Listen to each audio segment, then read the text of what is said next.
Y'all know what's going on. It's time for another episode of Doing Time with Joe. I'm your host, Joe Bacon. Welcome to the show, y'all. Now listen, the judge cuts him some slack. He cuts him some slack. And he doesn't understand how the system works, but now his dad is under investigation, a multi-state situation going on. But look, his mom did what she needed to do to make sure he didn't get locked up. And he's starting to realize some things, and it hurts, man. It hurts so bad he don't know what to do. Because he still wants his dad's validation, attention, his love. But he doesn't know how to get it. And he's turning 14. He's turning 15. And nothing has changed. His dad hasn't shown up. He started playing ball again and all of these different types of things. His dad is not showing up, you know. And he's really tripping, man. He's seeing a therapist, doing all the things that he needs to do. And on his 16th birthday, he remembers something that the judge told him. The judge told him, when you get 16, you're going to start to see things a little different. He said, it happened to me. So, unbeknownst to anybody, the judge remembered, really. And he got in touch through the lawyer, the caseworker, and the caseworker. He got in touch with his mom so that he could have him brought to see him. He wanted to see how he was doing. And when he took him down there, he talked to him in private, and he told him, he said, look, son, he said, I'm going to give you some advice that was given to me when I was 16 and about to make some decisions that could have taken my life into a totally another direction. And he told him, he said, listen, you may have heard this before, but I'm going to tell you from somebody that went through it and still got it together and turned it around. See, you don't have permission, the right to ruin your life because of the way people treat you. He said, you're not going to hurt them in any kind of way. And I know somewhere in the back of your mind, you saying, I'm going to show him. I'm going to show him. And the way that you're showing him, because your mind is still young. And he said, I don't mean to disrespect you. He said, but the way that you're showing him, because your mind is still young, it's not hurting him at all. It's hurting you. He said, my father was nowhere around. Right? And he said, the reason my father wasn't nowhere around is because he didn't know how to love me. But that wasn't no excuse for him not to love me. But I didn't let what my father didn't give to me dictate how I turned out. And he said it took me 16 years to understand that. And he said it wasn't easy. He said, see, I didn't have a therapist back in the day to talk to.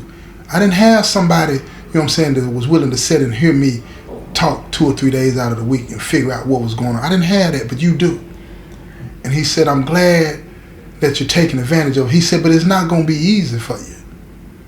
You're going to have a lot going on that you're going to have to pull through. And a lot of that is going to be based on how you see yourself. So he asked him, he said, how do you feel about yourself now? And really told him, he said, I don't feel good at all about myself. He said, wonder why? And really looked at the judge and he told him, he said, I don't know, sir. He said, but you don't feel good about yourself because you think your daddy accepting you is the yardstick, the measuring stick that creates the wealth and the value in you. You think if your daddy don't love you, it must be a reason he don't love you. That you're not worthy of love, that you're not deserving. You think because your daddy don't come to see you play that you're not good enough or that don't nobody else want to see you. Everything you're doing through the filter of your dad and how you think he feels about you. What you're not doing is looking through your own filter. He said, you know you can play. I've heard about you. You know you're good. And then look, this is what happened. This 16-year-old boy, he started smiling, because, when you that young, you get arrogant about, some things. When you know you good, and when somebody recognizes it and they saying it like, especially somebody in a position of authority like a judge, it makes you feel good, but at the same time, you want to be like, yeah, well, it's all good. He said, I know you good. He said, you break my ankles if you took me out there on that court. And Relly started smiling. He said, yeah, you old. You wouldn't be able to keep up with me. He said, I know I couldn't. He said, but you see how you smiling? He said, but that makes you feel good, don't it? And Reddy put his head down. He said, yes. He said, no, put your head up. Look at me.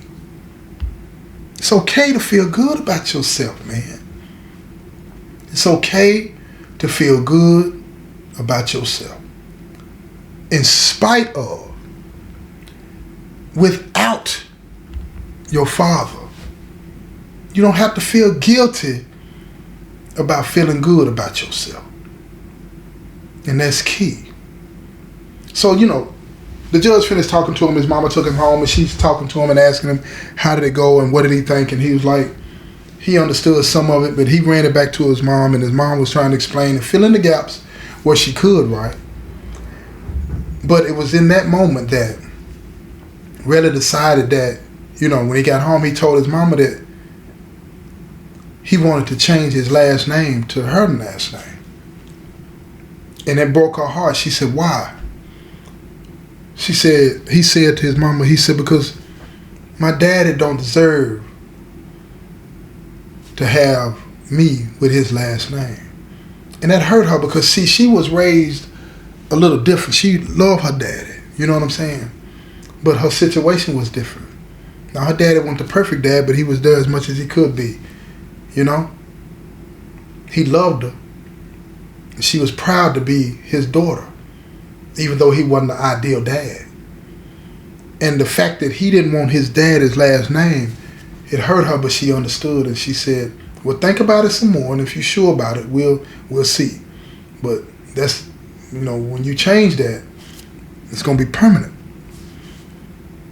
And he said, I'm sure. I don't want to have anything to do with him. And I'm saying that to say this, y'all, to all of the fathers out there, man. I know you might believe you got some kind of justification for not being a part of your child's life. But no matter what it is, unless it's a situation where the mama don't want you, won't let you, and something is preventing it, even in those situations, write them, call them, let them know you were trying the whole time that you're not around. Because if they wake up one day and realize that you didn't even try when you had the opportunity, man, when they wake up to it, they ain't gonna want nothing to do with you. And most of them end up not reaching that point that Relly was facing in this moment, right? Because it's not over with this story, because Relly is waking up. You feel me? It's not over. See, back when he was, 13 or so, when that label snitch got put on him, see, now he's older and those kids are too. And they fully into the streets, right? And Relly, he's trying to get back into the basketball, trying to get back to it. And the coaches want him because he sprouted up, he balling, you know what I'm saying? Play a little bit like Jason Tatum, you know what I'm saying? He getting his game right. But these two kids that he got caught up on this shoplifting thing, they're watching him. And they're watching him through the filter of envy, jealousy, and anger, and hurt. And see, their life experiences shaped them too. Right? So for those parents, those fathers that are ignoring their kids on that side of it, get in their lives too. Because see, this story is about to take a turn. This story is about to take a tragic turn. See, oh yeah, I know most of y'all thought that this story was gonna end with, one of them fairy tale endings that, really got it. And everything turned out to be okay. I know you're thinking that. But that's not what is gonna happen. See, because one night at the game, a basketball game, Relly's having the best game of his little high school career. The best game, right? And when he is leaving the gymnasium and walking to the parking lot where his mom is waiting for him outside of the car, she's standing there. She sees these two young boys that walk up behind him and they call his name and they say, Relly the snitch. right? And when he turns around, one of the boys raises up a stick and hits him in the top of his head and knocks him down. And his mom runs over there. And she's crying, and she gets to her son, and when she's down and she's holding her son, his head is bleeding and he's unconscious. He's out, right?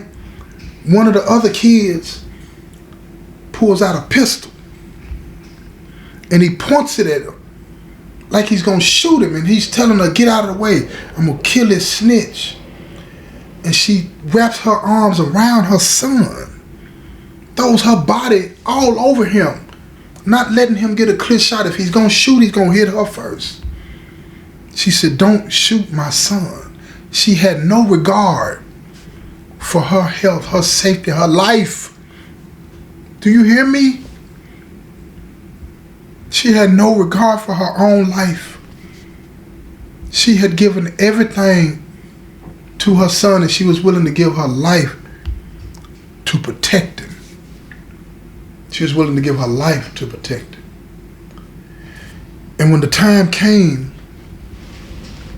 that boy, he was standing over and he was about to pull that trigger,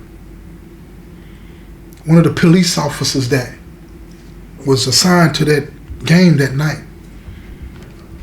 he had heard that something was going on in the parking lot. He had rushed out there, gun drawn, already called for backup.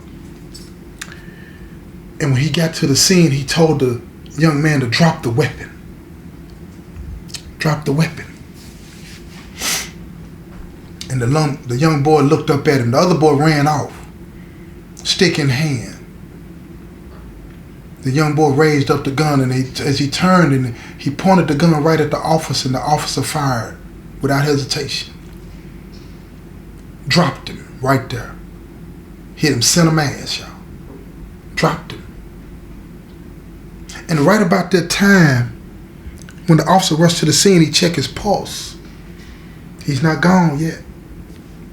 He's not gone yet. He's laying there, and blood is coming out of his mouth, and he begging the officer, please, as much as he could say it, saying, I don't want to die. And the officer holsters the pistol. He's telling him, you're going to be all right. And he puts pressure on him, and he's trying to get him in the ambulance. You know what I'm saying? You could hear this coming, right? Because they had one at the game. So it was lucky that it was close by. And right at that time, Relly's coming too, you know. So both of the gurneys are on the way. You got the EMTs, they on the way over there to get him, and they get the boy that's been shot first. They get him in there, and they get him out, and he's speeding away. And then they get Relly in the back of the ambulance, and they speeding away, you know. And his mom, she jumps in the car, and she's chasing behind him and panicking because he's still leaking, but he's conscious. And they get him to the hospital, and both of them in the hospital, and they got Relly. They're seeing to him because he's conscious, he's okay, he's fine, but he got stitches. They're gonna keep him overnight because he got a gash in his head that split his skull. And the other boy, nobody knows what's going on. His mom and them get to the hospital. They rush into the hospital, and they get to the waiting room, and in the waiting room they see Relly's mama sitting there. And then they ask the nurse, what about my son? And they're telling them that he's in surgery now, and it's going to be a few minutes. That's all they got, no update. So they sit down, and they're panicking, and they're crying. And Relly's mom, she looks over there at him, and she had every right to be angry and upset. But she couldn't do it. She couldn't find it in her heart to be upset and angry in the moment, because this woman's son was in the back fighting for his life. And she looked over there at him, and the mother, she recognized Relly's mama from when they were at the store when they got caught up shoplifting, and she remember calling her a snitch and the B word. She remembers all of that, and she looks at her and she turns her head away in shame and puts her head down, and Relly's mama gets up and walks over there to her, and she sits down beside him, and she puts her hand on her shoulder, and she tell her, let's pray. Let's pray.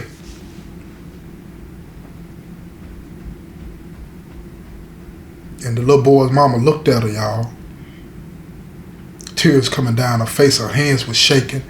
She didn't know what to say.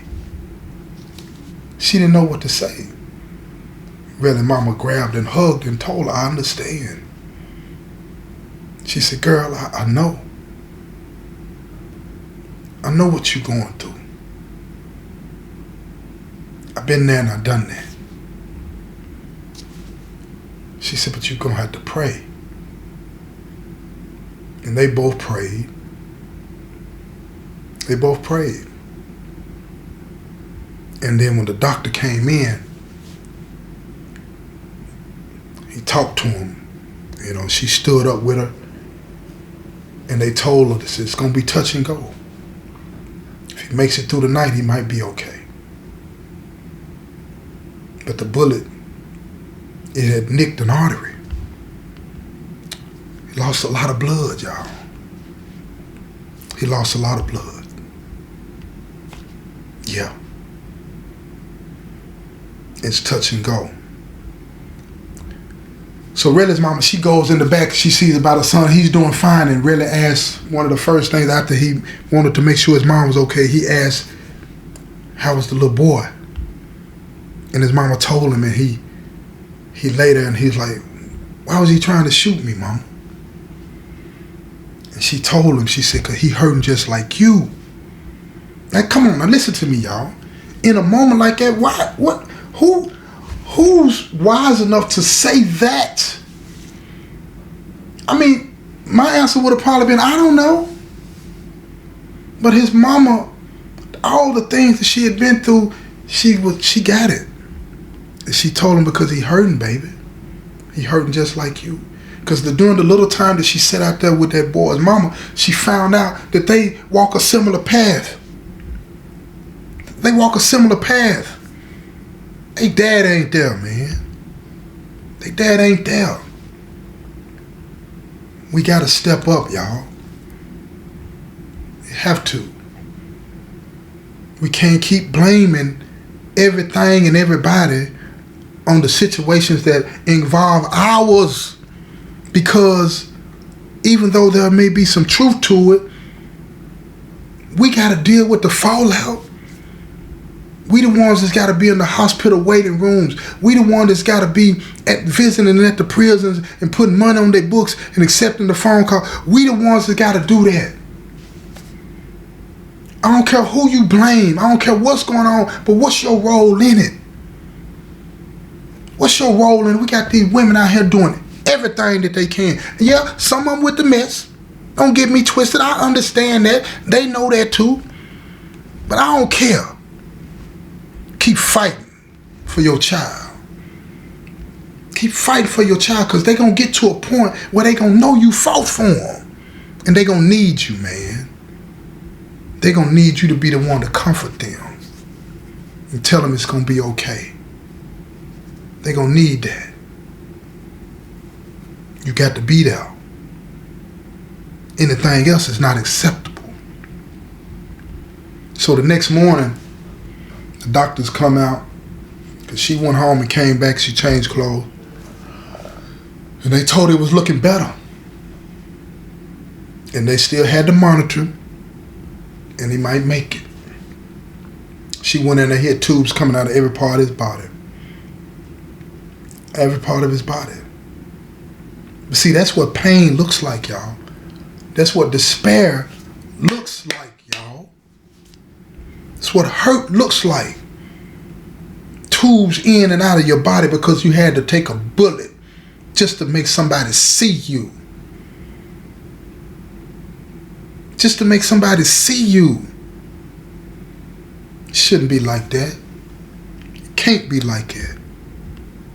Before Riley got out of the hospital, you know, he went and got a card and some balloons, and he had them put in the little boy's room so that if he woke up, that would be one of the things that he saw. And when he woke up and saw that, he asked his mama who it was, and she told him, and he laid there in the bed and cried. And I'm going to leave it right there, y'all. This has been another episode of Doing Time with Joe. I'm your host, Joe Baker, and I say peace, y'all.